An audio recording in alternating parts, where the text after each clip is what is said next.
The wrench slipped from my greasy fingers as Jessa's voice carried through the garage door like nails on a chalkboard. Don't bother dressing up tonight, Kai.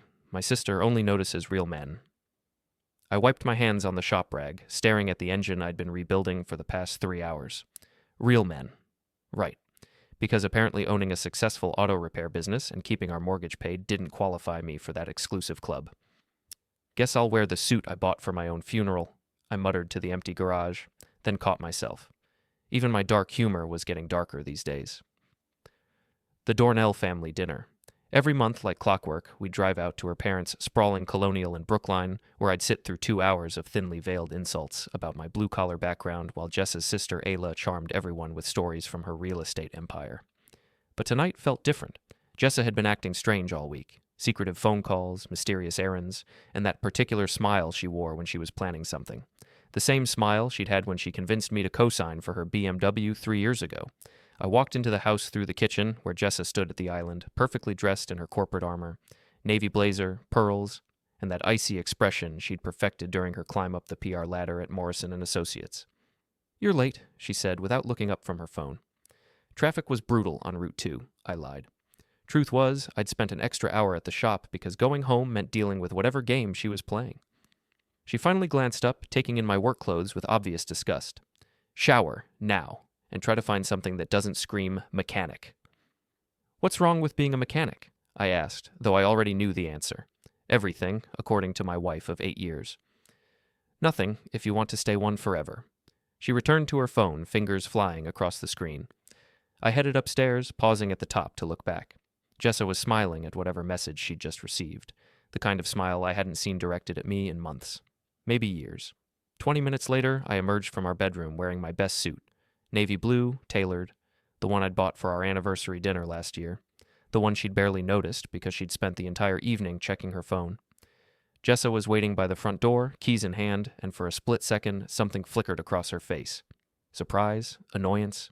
I couldn't tell anymore. "Ready?" she asked, but her tone suggested she'd rather go alone. The drive to Brookline passed in uncomfortable silence, broken only by the occasional ping of her phone. At every red light, she'd check it, type a quick response, then slip it back into her purse with that secretive smile. "Popular tonight," I commented as we pulled into her parents' circular driveway. "Just work stuff," she said quickly. Too quickly. The Dornell family home loomed before us like something out of a magazine, all Georgian columns and manicured hedges, the kind of place that screamed old money and older grudges. Jessa's father had made his fortune in commercial real estate back in the 70s, and he'd never let anyone forget it. We walked up the front steps together, but I could feel the distance between us like a physical thing. Whatever Jessa was planning, it was about to begin. The front door opened before we could knock, revealing Margaret Dornell in all her suburban glory. Perfectly coiffed silver hair, understated jewelry, and the kind of smile that never quite reached her eyes when she looked at me. "Jessa, darling," she said, embracing her daughter.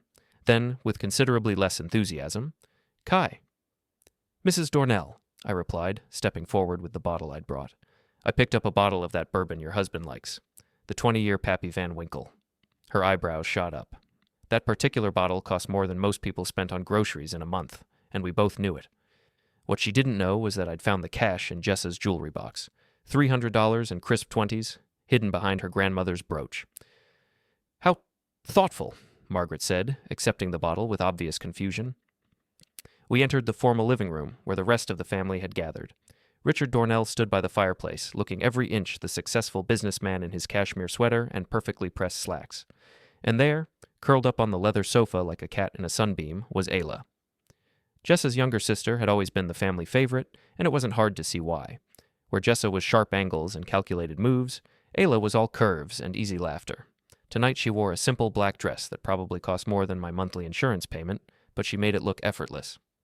"Well, well," Ayla said, rising to greet us. "Look what the cat dragged in." But she wasn't looking at Jessa. She was looking at me, and there was something different in her expression, something I hadn't seen before. "Ayla," I said, accepting her hug. She smelled like expensive perfume and possibility. "Don't you clean up nice," she murmured, just loud enough for everyone to hear. Before we dive deeper into this story, I have one small request. Please subscribe, drop a like, comment, and hit that hype button to boost this channel so more people can discover these incredible Reddit stories. Jessa's jaw tightened almost imperceptibly, but I caught it. Whatever she'd been planning, this wasn't part of it. Richard approached, extending his hand. Kai, good to see you, son. He'd never called me son before, not once in 8 years. But then he noticed the bourbon in his wife's hands, and his entire demeanor shifted. Is that what I think it is? He asked, taking the bottle with the reverence of a man who appreciated fine whiskey. Thought you might enjoy it, I said casually, as if dropping $300 on bourbon was something I did every Tuesday. Outstanding, Richard said, already heading toward his bar cart. We'll crack this open after dinner. I caught Jessa staring at me, her expression unreadable. This definitely wasn't going according to her plan. Dinner was served in the formal dining room, with Margaret's usual spread of roast beef, potatoes, and vegetables that probably cost more than most people's entire meals. I found myself seated between Ayla and Richard, while Jessa sat across from me, her phone face down beside her plate. The conversation flowed around topics I'd grown accustomed to over the years: Richard's latest business deals, Margaret's charity work, Ayla's success in real estate. I participated when spoken to, but mostly I watched Jessa. She kept glancing at her phone, and every few minutes it would light up with a new message. So Kai, Ayla said, turning to face me, Jessa tells me business has been good at the shop. Can't complain, I replied. Steady work, loyal customers, people always need their cars fixed. Especially the way some people drive, Richard added with a chuckle, raising his glass of the bourbon I'd brought. This is exceptional, by the way. Where did you find it? I have my sources, I said, not mentioning that my source had been my wife's secret stash. Jessa's phone buzzed again, and this time she couldn't resist checking it. The glow illuminated her face for just a moment, but it was long enough for me to see her expression soften in a way it hadn't for me in months.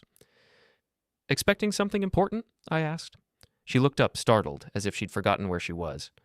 Just work. You know how it is. But I was beginning to suspect it wasn't work at all. The pieces were starting to fall into place. The secretive behavior, the mysterious errands, the cash hidden in her jewelry box. And then there was the way she'd been looking at her phone all evening, like a teenager with her first crush. Actually, Jessa said suddenly, setting down her fork, there's something I wanted to discuss with everyone tonight. The table went quiet. Margaret and Richard exchanged glances, while Ayla raised an eyebrow. I felt my stomach clench, sensing that whatever was coming next would change everything. Kai and I have been talking, she began, though we definitely hadn't been talking about anything lately. And we've decided that maybe it's time for a trial separation. The words hit the table like a bomb. Margaret gasped, Richard's fork clattered against his plate, and Ayla's eyes went wide with shock. But I wasn't shocked. Somehow I'd been expecting this. All the signs had been there, the distance, the secrets, the way she'd been treating me like an inconvenience rather than a husband. For his own good, really, Jessa continued, her voice taking on that professional tone she used with difficult clients. Kai deserves a chance to figure out what he really wants from life, without feeling tied down by someone who's clearly outgrown their current situation. The condescension in her voice was breathtaking. She was making it sound like she was doing me a favor, like I was some kind of charity case she'd finally decided to cut loose. Jessa, Margaret said carefully, are you sure this is something you want to discuss at dinner? I think it's important that family knows, Jessa replied, glancing at her phone again as it buzzed with another message. That's when Ayla leaned over and slipped something into my hand under the table, a folded piece of paper small enough to palm without anyone noticing. Well, Richard said after a long moment, if that's what you both want. It's not what I want, I said quietly, and the table went silent again. Jessa looked at me with surprise, as if she'd expected me to just go along with her announcement. Kai, we discussed this. No, I interrupted. You discussed this. With someone else, apparently, judging by all those text messages you've been getting. Her face flushed red, and for a moment the mask slipped. I saw panic in her eyes, quickly replaced by anger. I don't know what you're implying. I'm not implying anything, I said, standing up from the table. I'm just saying that if you want a separation, you should probably discuss it with your husband first, instead of announcing it to your family like it's already decided. I turned to Margaret and Richard. Thank you for dinner. It was delicious as always. Then I looked at Ayla, who was watching me with something that looked almost like admiration. And thank you for the note. I walked out of that house with more dignity than I'd felt in years, leaving behind a table full of shocked faces and one very angry wife. In my pocket, Ayla's note burned like a secret. You deserve better. Call me. The next morning, I sat in my office at the shop, staring at Ayla's note and nursing my third cup of coffee. The words were simple enough, written in her neat handwriting on expensive stationery. You deserve better. Call me. but the implications were anything but simple. Keaton knocked on the door frame, his usual disheveled appearance somehow more disheveled than usual. "Heard about last night," he said, settling into the chair across from my desk. "News travels fast," I replied, though I wasn't surprised. Keaton had worked for me for 6 years, and in that time he'd become more than an employee. He was the closest thing I had to a best friend, the kind of guy who'd help you move a body without asking questions. "Jessa called looking for you this morning," he said. "Seemed pretty steamed that you walked out on the family dinner." "What did you tell her?" "That you were busy doing real man stuff," Keaton replied with a grin. Figured she'd appreciate the irony. I couldn't help but laugh. It felt good to laugh, even if everything else in my life was falling apart. "So what's the plan?" Keaton asked, leaning forward. "You gonna fight this thing, or just roll over and let her take everything?" That was the question, wasn't it? The old me would have probably just accepted whatever Jessa decided, tried to make the best of it, maybe even convinced myself that she was right about me needing to figure out what I wanted from life. But the new me, the one who'd walked out of that dinner with his head held high, wasn't feeling quite so accommodating. "I need to know what I'm dealing with first," I said, pulling out my phone, starting with who's been texting her all evening. I scrolled through my contacts until I found the number I was looking for. Tommy Chen ran a computer repair shop 2 blocks over, but his real talent was data recovery. People brought him phones and laptops they thought were broken beyond repair, and somehow Tommy always managed to work miracles. "Tommy, it's Kai from Dornell Auto. I need a favor." An hour later, I was standing in Tommy's cluttered shop, watching him work his magic on Jessa's old iPhone. She'd upgraded to the latest model 6 months ago, but I'd kept the old one in my desk drawer, thinking it might be useful for something eventually. "Most people don't realize that deleted doesn't really mean deleted," Tommy explained as his fingers flew across his keyboard. "The data's still there, just waiting to be overwritten." "How far back can you go?" I asked. "Depends on how much she used it, but probably 6 months, maybe more." He paused, looking at the screen. "Bingo. Looks like we've got text messages, emails, even some photos." My stomach clenched. "Photos? Want me to print everything out, or just put it on a flash drive?" "Both," I said without hesitation. 20 minutes later, I was back at the shop with enough evidence to sink a battleship. Keaton helped me spread everything out on the workbench in the back bay, away from prying eyes. The text messages told the story in painful detail. Months of flirtation with someone identified only as DL in her contacts, escalating from innocent work conversations to increasingly intimate exchanges. The timeline was damning. It had started almost a year ago, right around the time Jessa had begun working on a big real estate development project. DL, Keaton mused, studying the printouts. Any idea who that might be? I was already ahead of him, flipping through my customer files. "Damon Locke," I said, pulling out a work order from 3 months ago. Brought in a Range Rover for service. Arrogant trust fund type, complained about everything, left a lousy tip. The pieces were falling into place with sickening clarity. Damon Locke was a real estate developer, the kind of guy who wore expensive suits and drove expensive cars, and probably saw my wife as another acquisition to add to his portfolio. "Look at this," Keaton said, pointing to one of the more recent messages. "They're talking about money, something about moving assets before the separation." I read over his shoulder, my anger building with each word. They weren't just having an affair, they were planning to rob me blind in the process. "We need more information," I said, reaching for my phone. "Who you calling?" "The one person who might actually help us," Ayla answered on the second ring. "I was wondering when you'd call." "We need to talk," I said.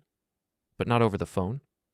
"My place tonight, 8 o'clock. And Kai, bring whatever evidence you've found. I think you're going to need it." The rest of the day passed in a blur of routine maintenance and oil changes, but my mind was elsewhere, processing everything I'd learned. By the time evening rolled around, I had a plan forming. Rough around the edges, but a plan nonetheless. Ayla's loft was in the trendy part of Cambridge, all exposed brick and industrial fixtures that probably cost more than my house. She answered the door in jeans and a sweater, looking more approachable than I'd ever seen her. "Come in," she said, leading me to a living room that could have been featured in a magazine. "Can I get you something to drink?" "Whatever you're having," I said, settling onto her leather sofa. She returned with 2 glasses of wine and sat down beside me, close enough that I could smell her perfume. "So," she said, "how bad is it?" I handed her the folder containing everything Tommy had recovered. She read through it in silence, her expression growing darker with each page. "That manipulative little witch," she said finally. I knew she was up to something, but this... "You knew?" I suspected. Jess has always been good at playing games, but she's been different lately. Secretive, smug, like she knew something the rest of us didn't. She set the folder aside and looked at me directly. The question is, what are you going to do about it? I'm not sure yet, I admitted. Part of me wants to just let her have her separation and be done with it, but the other part? The other part wants to make her pay. Ayla finished. Good, because she deserves everything that's coming to her. There was something in her voice, an edge of anger that surprised me. You really don't like your sister, do you? I love Jessa, Ayla said carefully, but I don't like what she's become. She used to be different before she got caught up in the corporate world and started caring more about appearances than people. She reached over and touched my hand. You're a good man, Kai. You deserve better than what she's giving you. The contact sent an unexpected jolt through me. It had been so long since someone had looked at me with genuine warmth that I'd almost forgotten what it felt like. There's something else, she said, pulling her hand back. I know Damon Locke. He's been sniffing around some of the same properties I've been working on. He's got a reputation. What kind of reputation? The kind that involves married women and mysterious business partnerships that somehow always end up benefiting him more than his partners. She paused. He's also got a weakness for public humiliation. Hates being embarrassed, especially in front of people he considers beneath him. An idea began to form in my mind, dangerous and appealing in equal measure. Where does he hang out? I asked. The Green Lantern, mostly. It's a bar downtown where all the real estate types go to network and show off. Why? Just curious, I said, but I could see in her eyes that she knew I was planning something. Be careful, Kai. Damon's not just some harmless cheater. He's got connections, money, and a mean streak a mile wide. So do I said, surprising myself with the conviction in my voice. She smiled then, the first genuine smile I'd seen from her all evening. Yes, she said. I think you do. I left her place that night with more than just information. I had an ally, someone who understood what I was up against and was willing to help me fight back. For the first time since this whole mess started, I felt like I had a chance. The next morning, I put the first part of my plan into action. If Damon Locke liked to show off at the Green Lantern, then maybe it was time someone showed him what real embarrassment looked like. The Green Lantern squatted on the corner of State and Congress like a relic from Boston's grittier past, all dark wood and brass fixtures that had probably seen more deals than a Wall Street trading floor. I'd been watching the place for 3 days, learning the patterns, figuring out the best time to make my move. Damon Locke was a creature of habit. Every Thursday at 6:30, he'd roll up in his pristine white Range Rover, park it right out front where everyone could see it, and swagger inside like he owned the place. Tonight would be no different, except for one small detail. I'd spent the morning at the shop preparing, gathering the supplies I'd need for what Keaton had dubbed Operation Humble Pie. Sugar, to be precise, 5 pounds of the finest granulated sugar money could buy, along with a few other automotive accessories that would turn Damon's pride and joy into an expensive paperweight. You sure about this? Keaton asked as we loaded everything into my pickup truck. Once you cross this line, there's no going back. I crossed that line the moment I read those text messages, I replied. Now I'm just evening the score. The plan was simple, elegant in its simplicity. While Damon was inside the bar bragging about his latest conquests, I'd introduce his Range Rover to the joys of automotive sabotage. Nothing permanent, nothing that would actually hurt anyone, but enough to leave him stranded and humiliated in front of his peers. I arrived at the Green Lantern at 6:15, parking my truck half a block away with a clear view of the front entrance. Right on schedule, Damon's Range Rover pulled up, gleaming white under the streetlights like a beacon of arrogance. He climbed out wearing a suit that probably cost more than most people made in a month, checked his reflection in the window, and strutted into the bar like a peacock in mating season. I waited 10 minutes to make sure he was settled in, then made my move. The Range Rover's fuel tank was easy to access, and the sugar went in like a dream. 5 pounds of sweetness that would turn his fuel system into expensive sludge the moment he tried to start the engine. But I wasn't done yet. Next came the valve stems, a quick twist with my pocket knife, and all 4 tires began their slow, steady deflation. Not a blowout, nothing dramatic, just a gradual loss of pressure that would leave the vehicle looking sad and deflated by the time he came back outside. The final touch was artistic. I'd brought along a can of washable spray paint, the kind kids used for Halloween decorations, and carefully applied my message to the driver's side window. Cheater. The whole operation took less than 5 minutes. By the time I was back in my truck, Damon's Range Rover looked like a defeated animal, slowly sinking toward the pavement as its tires gave up their air. I didn't leave right away. Call it professional curiosity, but I wanted to see his reaction when he discovered my handiwork. I didn't have to wait long. About an hour later, Damon emerged from the bar with 2 other men in expensive suits, probably potential business partners or fellow predators. They were laughing about something, walking with the casual confidence of men who'd never had to worry about where their next meal was coming from. The laughter stopped abruptly when they reached the Range Rover. Even from half a block away, I could see Damon's face go through a spectacular range of emotions: confusion, disbelief, and finally, pure rage. He walked around the vehicle like a man surveying a crime scene, taking in the flat tires, the spray-painted message, and probably wondering why his pride and joy looked like it was melting into the pavement. He tried to start it anyway. The engine turned over once, twice, then made a noise like something fading out before going quiet for good. 5 pounds of sugar had done their work perfectly. His companions were trying not to laugh, but I could see them struggling to maintain their composure. Nothing was funnier to rich men than watching another rich man get humiliated, especially when it wasn't happening to them. Damon pulled out his phone, probably calling for a tow truck, and I decided it was time to leave. I'd seen enough to know that the first shot in my war against Jessa and her boyfriend had hit its target. The next morning, I was in my office when Jessa stormed through the front door of the shop like an avenging angel in designer heels. "What did you do?" she demanded, not bothering with pleasantries. "Good morning to you too," I replied, not looking up from the invoices I was reviewing. "Did you need something, or are you just here to brighten my day with your charming personality?" "Don't play dumb with me, Kai. I know you did something to Damon's car." I finally looked up, feigning surprise. "Damon? That's the real estate guy, right? Brought his Range Rover in for service a few months back?" "You know exactly who he is," she snapped, "and you know what you did." "I'm afraid you'll have to be more specific. I work on a lot of cars." Her face was getting redder by the minute, and I could see her struggling to maintain control. This was a side of Jessa I'd rarely seen, raw, unguarded, genuinely angry instead of just coldly disappointed. "His car was vandalized last night. Tires slashed, sugar in the gas tank, the whole thing." "That's terrible," I said with as much sympathy as I could muster. "Did he call the police?" "Of course he called the police. But they said without witnesses or security footage, there's not much they can do." "Well, that's unfortunate. I hope he has good insurance." She leaned across my desk, her voice dropping to a dangerous whisper. "I know it was you, and if you think this is going to stop me from getting my separation, you're sadly mistaken." "I wouldn't dream of stopping you," I replied calmly. "If you want to throw away 8 years of marriage for some trust fund, pretty boy, that's your choice. Just don't expect me to make it easy for you." "What's that supposed to mean?" I stood up, matching her intensity with my own. "It means that if you want to play games, we can play games. But don't forget, I know where all the bodies are buried." It was a figure of speech, but the way her face went pale told me she understood exactly what I was talking about. All those little secrets she thought I didn't know about. All the times she'd bent the truth or outright lied to get what she wanted. "You wouldn't dare," she said, but there was uncertainty in her voice now. "Try me." She straightened up, smoothing down her skirt and trying to regain her composure. "This isn't over, Kai." "No," I agreed. "It's not." After she left, Keaton emerged from the back of the shop where he'd been pretending to work on an engine rebuild. "That went well," he said dryly. "Better than I expected, actually. She's rattled." "Good. What's next?" I thought about it for a moment, considering my options.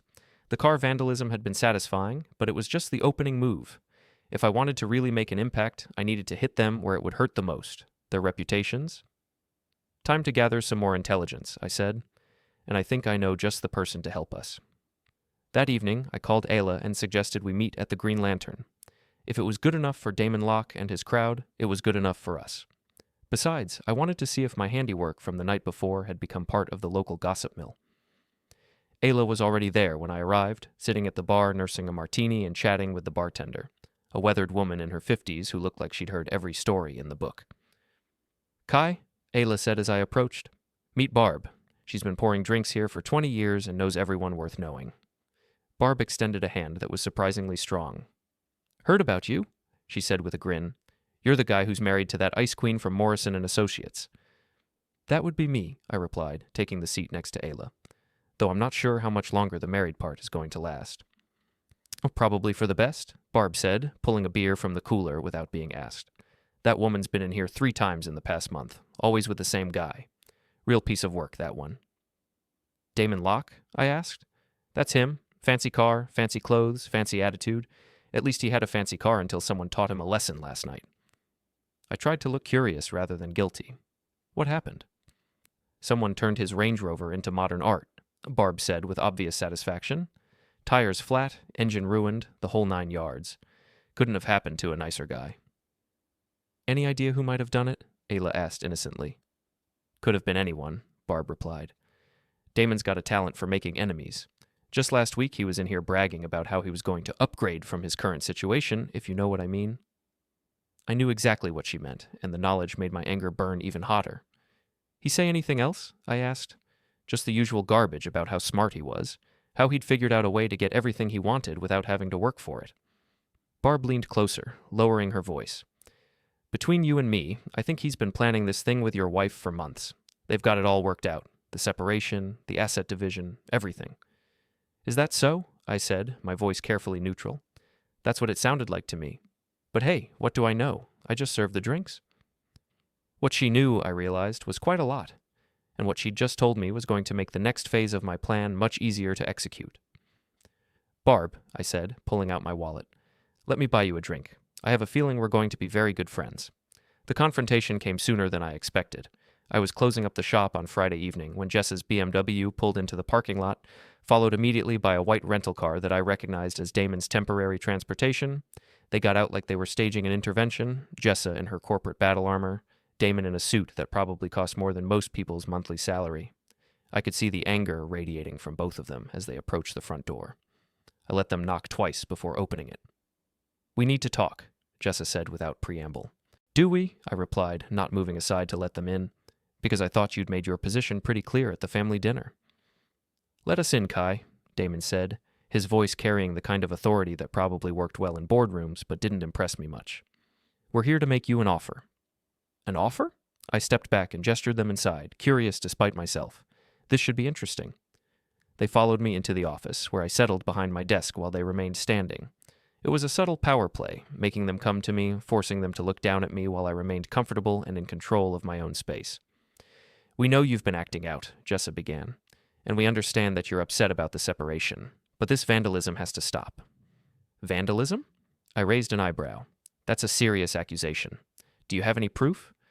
Damon stepped forward, his face flushed with anger. We know it was you, you pathetic little grease monkey, and if you think you can intimidate us with your juvenile pranks, you're sadly mistaken.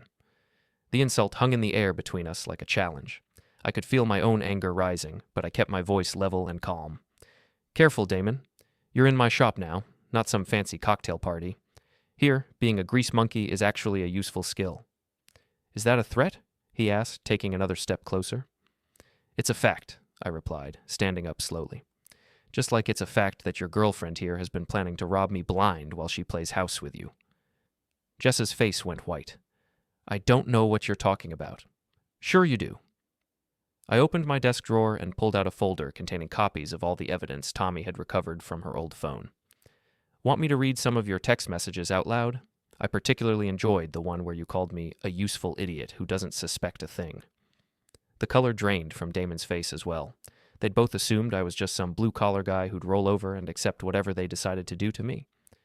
Where did you get those? Jessa demanded. Doesn't matter. The point is, I know exactly what you two have been planning. The question is, what are you going to do about it now that your secret's out? Damon reached into his jacket and pulled out a manila envelope. We're prepared to make this easy for everyone involved. Sign these papers, agree to an uncontested separation, and we'll make sure you get a fair settlement. I took the envelope and flipped through the papers inside.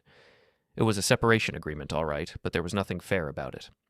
According to these documents, I'd be walking away with almost nothing, no claim to the house, minimal alimony, and a gag order that would prevent me from discussing the reasons for our separation.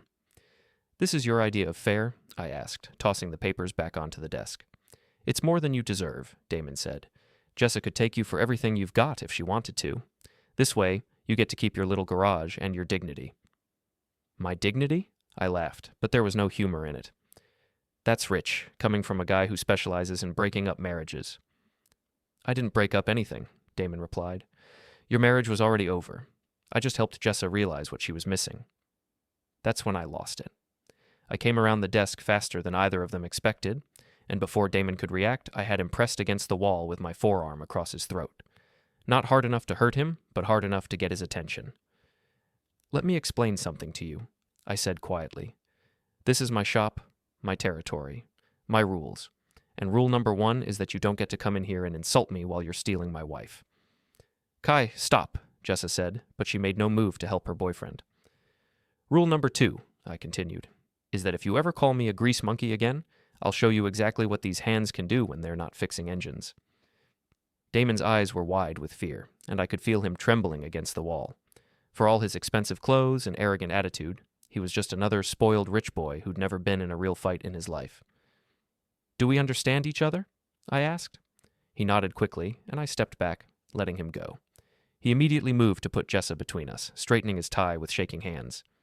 "You're insane," he said, trying to regain his composure. "I could have you arrested for assault." "Go ahead," I replied. "Call the police. I'm sure they'd be very interested to hear about your little scheme to defraud me out of my marital assets." Jessa grabbed Damon's arm before he could respond. "We're leaving," she said. "But this isn't over, Kai. You can't stop what's already in motion." "Maybe not," I agreed. "But I can sure make it interesting." They left without another word, Damon casting nervous glances over his shoulder as they headed for the door.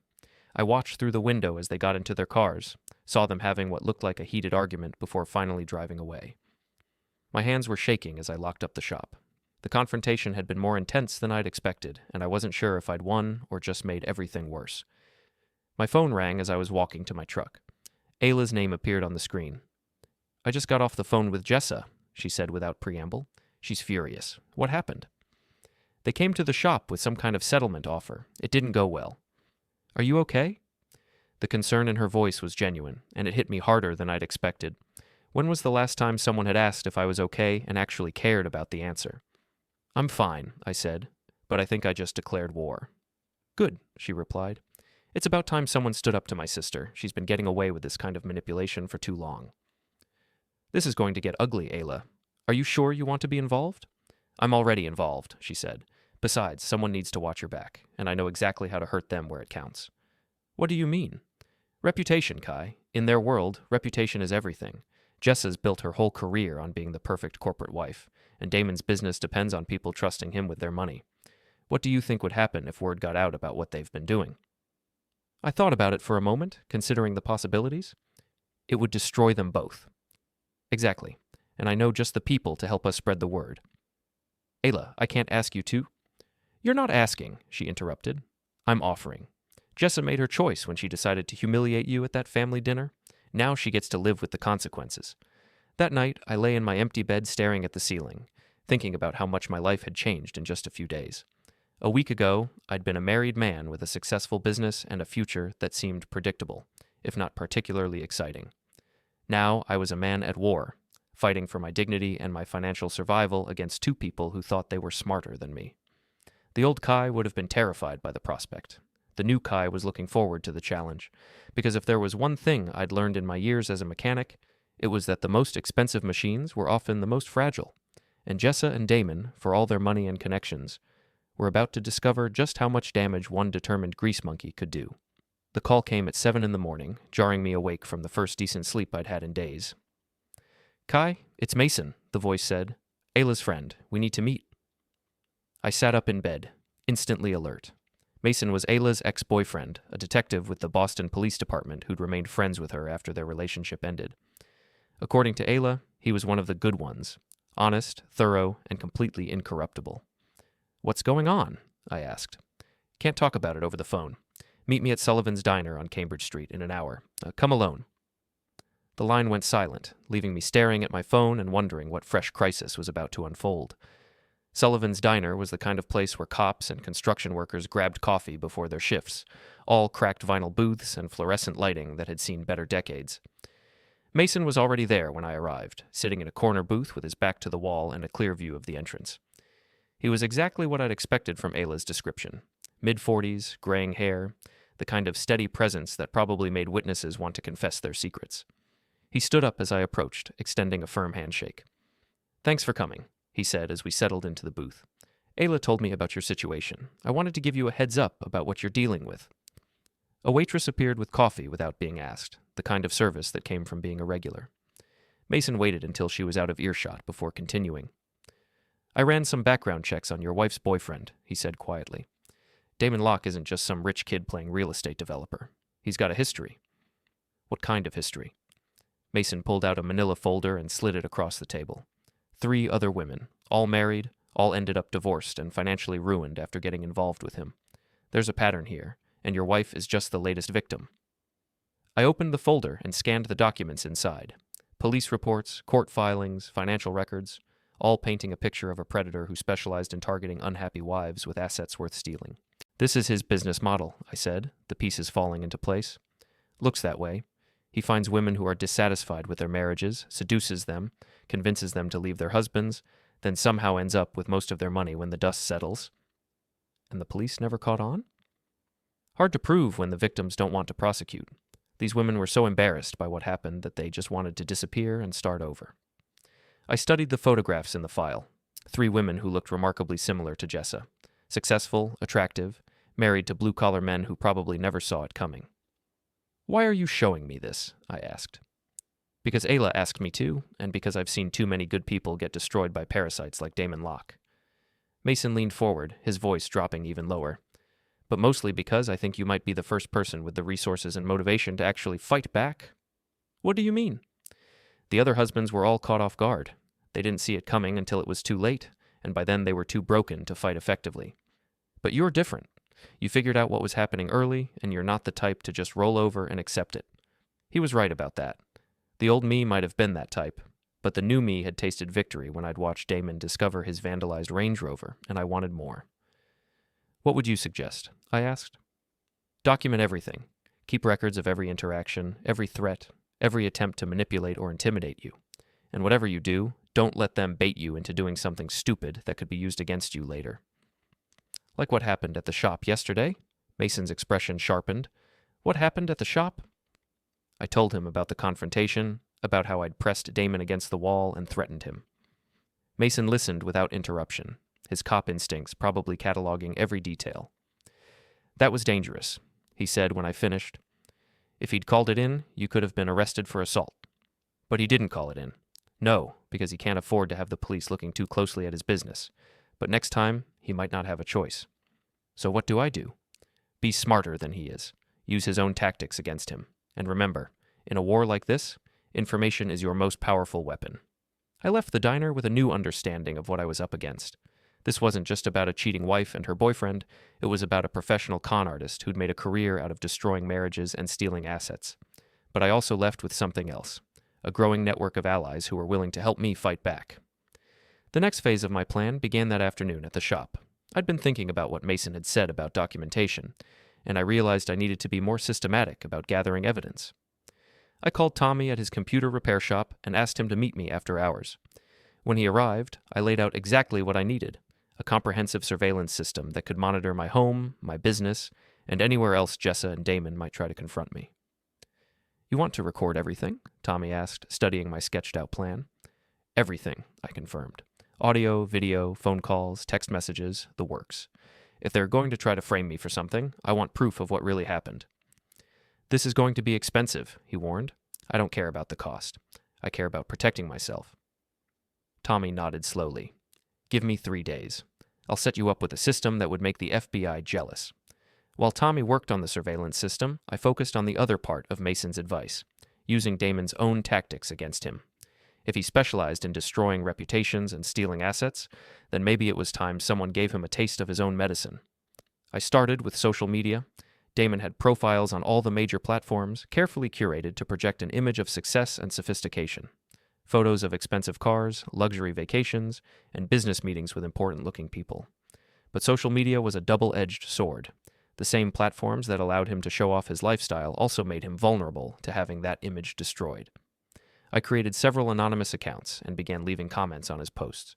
Nothing directly threatening, just questions that might make potential clients think twice about doing business with him. Wasn't this the guy who was involved in that messy divorce scandal last year? I heard he specializes in helping married women restructure their assets. Interesting business model. Anyone else notice how many of his female business partners end up divorced shortly after signing contracts with him? The comments were subtle enough to avoid any legal issues, but pointed enough to plant seeds of doubt in the minds of anyone who might be considering working with him. Within 48 hours, I started seeing results. Some of his posts began attracting fewer likes and comments, and I noticed he'd started deleting the more pointed questions about his business practices. But the real breakthrough came when Barb called me from the Green Lantern.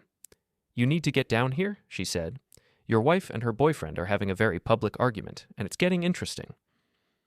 I arrived at the bar to find Jessa and Damon at a corner table, their voices raised just enough to attract attention from the other patrons. From my seat at the bar, I could hear every word. "Told you this would be easy," Jessa was saying. "You said he'd just roll over and accept whatever we offered him." "How was I supposed to know he'd fight back?" Damon replied. "The other guys never fought back." "Other guys?" Jessa's voice went dangerously quiet. "What other guys?" I watched Damon's face go pale as he realized his mistake. "I didn't mean—" "You didn't mean what? That I'm not the first married woman you've done this to?" The conversation that followed was better than anything I could have scripted. Jessa, realizing she'd been played by a professional con artist, unleashed 8 years of pent-up rage and frustration. Damon, caught between his lies and his greed, tried desperately to salvage the situation. By the time they stormed out of the bar 20 minutes later, half the real estate community in Boston had witnessed their relationship imploding in spectacular fashion. Barb poured me a whiskey and slid it across the bar with a grin. "That," she said, "was better than cable TV." I raised the glass in a toast. "To the power of truth?" "To the power of truth," she agreed, "and to watching arrogant people get exactly what they deserve." As I drove home that night, I realized that the war was far from over. Jessa and Damon might be turning on each other, but they were both still dangerous, and they both still had reasons to want me destroyed. But for the first time since this whole mess began, I felt like I was winning. And that feeling was intoxicating enough to make me wonder what other surprises I might have in store for them. The envelope arrived on a Tuesday morning, hand-delivered to the shop by a courier who looked like he'd rather be anywhere else. Inside were photographs, grainy black and white images that had obviously been doctored, showing what appeared to be me in compromising situations with women who weren't my wife. The accompanying note was typed on expensive stationery. "Sign the separation agreement or these photos go public. You have 48 hours. I studied the images carefully, admiring the technical skill that had gone into creating them. Someone had invested serious money in making these forgeries look authentic. Too bad they'd underestimated their target. I called Tommy immediately. "I need you to analyze some photographs," I said, "and I need you to do it fast." An hour later, Tommy was hunched over his computer in the back of my shop, his fingers flying across the keyboard as he dissected the digital evidence of my supposed infidelity. "Amateur work," he said dismissively. "Whoever did this used basic photo manipulation software and didn't bother to match the lighting properly. Look here, your head is lit from the left, but the body is lit from the right, and the shadows are all wrong. How long to prove they're fake? Give me 2 hours and I'll have a complete forensic breakdown showing exactly how they were created." While Tommy worked his magic, I put the rest of my plan into motion. The surveillance system he'd installed the week before had been recording everything, and I'd accumulated quite a collection of evidence showing Jessa and Damon's various attempts to intimidate and manipulate me. But more importantly, I'd been building my network of allies, and it was time to call in some favors. The first call went to Mason. "I need you to be at the Green Lantern tonight at 8 o'clock, I told him. "Bring your badge and your handcuffs." "What are you planning, Kai?" "Justice," I replied, "or the closest thing to it we're likely to get." The second call went to Ayla. "How would you like to watch your sister get everything she deserves?" "I thought you'd never ask," she said. "What do you need me to do?" The third call went to Barb at the Green Lantern. "I need you to spread the word that there's going to be some entertainment tonight, the kind that involves public humiliation and spectacular downfalls." "My favorite kind," Barb replied. "I'll make sure we have a full house."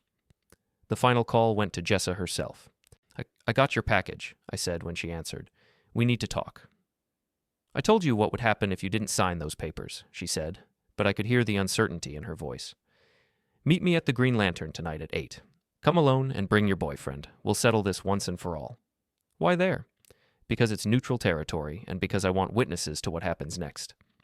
There was a long pause. "Fine, but if you're planning some kind of ambush—" "The only ambush here is the one you've been planning for months," I interrupted. "Tonight, we're going to lay all our cards on the table and see who's been bluffing." I arrived at the Green Lantern at 7:30 to find the place packed with familiar faces. Word had indeed spread, and it seemed like half the real estate community had shown up to watch the drama unfold. Mason was already there, nursing a beer at the bar and trying to look inconspicuous. Ayla sat at a corner table with a perfect view of the room, her phone ready to record whatever was about to happen. Jessa and Damon arrived precisely at 8, both dressed like they were heading to a board meeting rather than a public confrontation. They found an empty table near the center of the room, exactly where I'd hoped they'd sit. I waited until they were settled, then stood up and walked over to their table. The conversation in the bar gradually died away as people realized the main event was about to begin. "Thank you for coming," I said, pulling out a chair and sitting down without being invited. "Let's get this over with," Jessa said coldly. "Did you bring the signed papers?" "I brought something better," I replied, pulling out a manila envelope. "I brought the truth." I opened the envelope and spread its contents across the table. Printouts of their text messages, financial records showing their plan to steal my assets, and Tommy's forensic analysis of the doctored photographs they'd tried to use against me. "Ladies and gentlemen," I said, raising my voice so everyone in the bar could hear, "I'd like to introduce you to Damon Locke, professional marriage wrecker, and my soon-to-be ex-wife Jessa, his latest victim and accomplice." Damon started to stand up, but I gestured for him to stay seated. "Please, don't leave on my account. We're just getting to the good part." "You can't prove any of this," Jessa said, but her voice lacked conviction. "Actually, I can." I picked up the forensic analysis and began reading from it. "These photographs you tried to blackmail me with were created using basic photo manipulation software. The metadata shows they were created last Sunday at 3:47 p.m. on a computer registered to Locke Development LLC. The color drained from Damon's face. "That's impossible." "Is it?" I pulled out my phone and played a recording of their conversation from the week before, when they'd discussed their plan to frame me with fake evidence. The audio was crystal clear, thanks to the surveillance system Tommy had installed. A murmur went through the crowd as people recognized the voices and realized what they were hearing. Jessa looked around the room, seeing her reputation crumbling in real time. "But wait," I continued. "There's more." I spread out copies of the police reports Mason had provided, showing Damon's history of targeting married women. It turns out my wife isn't Damon's first victim. There have been at least 3 others, all following the same pattern: seduce the wife, convince her to leave her husband, then steal everything they can get their hands on. "That's not true," Damon protested, but his voice cracked as he said it. "Isn't it?" Ayla stood up from her table, her phone in her hand. "Because I have recordings of you bragging about your business model to potential investors. Would you like me to play them for everyone?" The look of pure panic on Damon's face was worth every sleepless night I'd endured over the past few weeks. He was trapped, caught in a web of his own lies and schemes, with nowhere to run. "This is harassment," Jessa said desperately. "I'm calling the police." "No need," Mason said, standing up from the bar and pulling out his badge. "I'm already here." He walked over to our table, his presence immediately commanding respect from everyone in the room. "Mr. Locke, I think we need to have a conversation about some outstanding warrants in your name." "Warrants?" Damon's voice was barely a whisper. "Fraud, extortion, conspiracy to commit theft. The list goes on. Turns out those other women you victimized finally found the courage to press charges." That was news to me, but I kept my expression neutral as Mason continued his performance. Whether the warrants were real or just a bluff, they were having the desired effect. Damon bolted for the door, but he didn't make it far. 2 uniformed officers were waiting outside, and I watched through the window as they placed him in handcuffs and loaded him into a patrol car. Jessa sat frozen at the table, staring at the evidence spread out before her. "This can't be happening," she said. "Oh, but it is," I replied. "You see, Jessa, you made one critical mistake. You assumed I was the same passive, accommodating husband you'd been manipulating for years. But people change, especially when they're pushed too far." I gathered up the papers and stood to leave. "The separation papers are on the table. I've made some modifications to the terms, but I think you'll find them more than fair under the circumstances." As I walked toward the door, the entire bar erupted in applause. Barb was grinning from behind the bar. Ayla was recording Jessa's humiliation for posterity, and Mason was shaking hands with people who wanted to congratulate him on his performance. I paused at the door and looked back at my wife, soon-to-be ex-wife, sitting alone at the table with the ruins of her schemes scattered around her. "Oh, and Jessa," I called out, "next time you want to play games with someone, make sure you're better at it than they are." I walked out of that bar with my head held high, leaving behind 8 years of marriage and a lifetime of being underestimated. The night air felt crisp and clean, full of possibilities I'd never allowed myself to imagine. Ayla caught up with me in the parking lot, her eyes bright with excitement. "That was incredible," she said. "I've never seen anyone destroy 2 people so completely without throwing a single punch." Sometimes the best revenge is just letting people reveal who they really are, I replied. She stepped closer, close enough that I could smell her perfume and see the admiration in her eyes. So what happens now? Now? I looked back at the Green Lantern, where people were still talking about what they just witnessed. Now I get my life back. And what about us? She asked softly. I thought about that for a moment, considering all the ways my life had changed over the past few weeks. The old Kai would have been terrified by the question, paralyzed by the implications and the complications. But the new Kai, the one who just orchestrated the complete destruction of two people who'd tried to destroy him, wasn't afraid of complications anymore. I think, I said, taking her hand, that's a conversation we should have over dinner. Somewhere nice where we can talk without worrying about who might be listening. She smiled, the kind of smile that promised interesting times ahead. I know just the place. As we walked to our cars, I couldn't help but think about how much my life had changed since that first family dinner. I'd gone from being a passive victim to an active participant in my own fate, from someone who let things happen to him to someone who made things happen. The war was over, and I'd won more decisively than I'd ever dared to hope. But more importantly, I'd discovered something about myself that I'd never known was there, the capacity for strategic thinking, for patience, and for the kind of calculated revenge that left my enemies completely destroyed while keeping my own hands clean. Turns out, you should never underestimate the underdog, especially when he knows where all the bodies are buried and has the patience to dig them up at exactly the right moment. The family dinner was over, the main course had been served, and revenge, as it turned out, was a dish best served cold, with a side of public humiliation and a garnish of poetic justice. I drove home that night to an empty house that no longer felt like a prison, but like a blank canvas waiting for me to paint something new. Tomorrow would bring lawyers and paperwork and all the tedious details of ending a marriage, but tonight was mine. And for the first time in years, that felt like more than enough.